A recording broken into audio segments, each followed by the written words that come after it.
காங்கிரஸை பொறுத்தவரை அங்க இருக்கிற முக்கியமான முடிவெடுக்கும் தலைகள், எஸ்பெஷலி ராகுல் காந்தியோடு யாரெல்லாம் க்ளோஸா இருக்காங்களோ, ஐ மீன் அவங்க எல்லாருமே திமுக வேண்டாம், நாம் எல்லாம் தாவேகாவோடு போக வேண்டும் என்ற முடிவில் இருக்கிறார்கள். விசிக சொன்னதுல வந்து அதிருப்தியில கண்டனமும் தெரிவிச்சிருக்காரு. எங்களோட அந்த கூட்டணிக்குள்ள நீங்க பேசாதீங்க.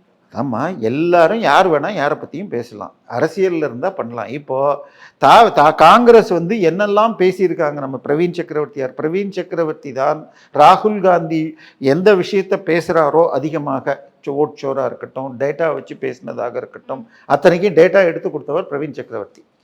தமிழ்நாட்டை சேர்ந்தவர் தான். அவர் கொடுத்த டேட்டாவை தான் பேசிகிட்டு இருக்கார். ஸோ அவருடைய முக்கியமான வலதுகை பிரவீன் சக்கரவர்த்தி.